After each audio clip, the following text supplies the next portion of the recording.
Chris, you met Dmitry Chudinov for the first time at a press conference. You seem quite amused by him and these promotive lad. Strange guys, man. You know, I've never seen. I mean, obviously, going from what I had to deal with in my last fight to that, polar opposites. You know, they're. You got his promoter laughing, cracking jokes, laughing hysterically at his own jokes while everyone else is quiet, and then you got Dmitry just being the nice guy. And I'm not used to seeing that, especially from Russian fighters. Usually they're very, you know. But hey, you know, at the end of the day, really, it's not about any of that. It's about what's going to happen on the 28th. And what's going to happen is complete domination on my part. Did it take you a bit by surprise, given that what you suffered from Billy Joe Saunders? What's that? Did it take you by surprise, given the stick you suffered from Billy Joe Saunders? Everybody's different, you know. Not everyone can be as dumb as what Saunders was leading up to the fight with the things that he said and did. You know, that actually built the fight. So maybe he's smart, who knows? Maybe, you know, it got a lot of people interested. But, you know, this guy's he's a different character, a different fighter. And, you know, I know exactly how to deal with this guy. Do you expect him to be a lot more nasty on the night? I hope so. If not, it's going to be a short fight. But, you know, from what I've seen, you know, he's strong, he's a come-forward fighter.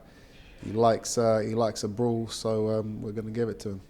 Do you think that star who comes forward, walks forward, high guard, are they made for Chris Eubank Jr? Definitely. You know, he's going to be walking onto shots all day and all night, and eventually I'm going to catch him with something strong enough to put him down on the canvas.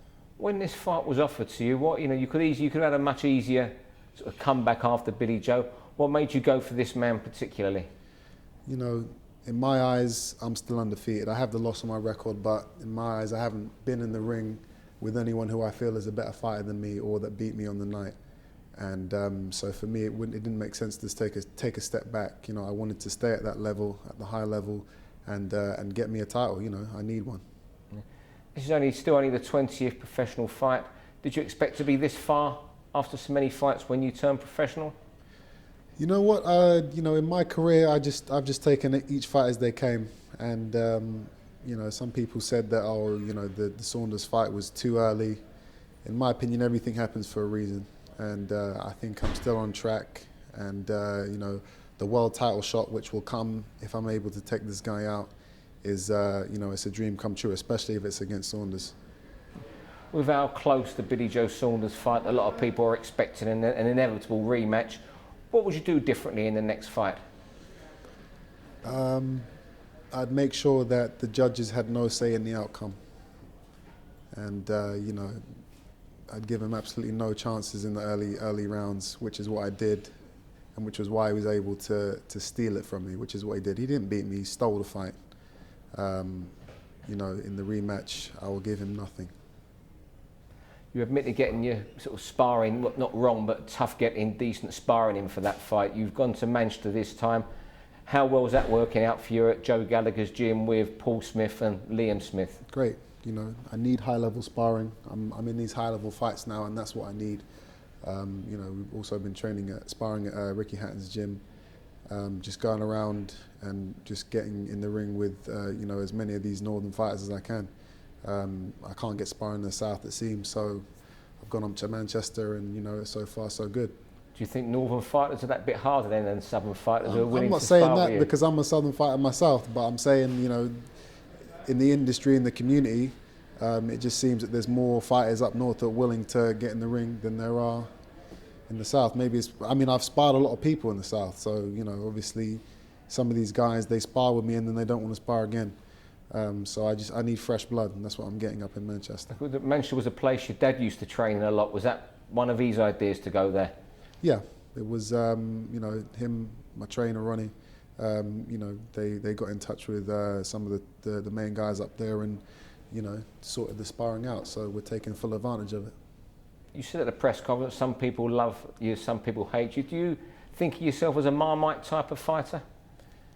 That's exactly how I think. You know, that's what love and hate is. You enjoy the things that I do, you enjoy how I speak, you enjoy how I fight, or you think I'm arrogant and cocky and you want to see me get knocked out. Either way, You know, you're gonna pay for your ticket, you're gonna pay for your BoxNation subscription to see me fight, whether it's to lose or to win, and that's what you want. You don't want to be in the middle. You want to be on either end.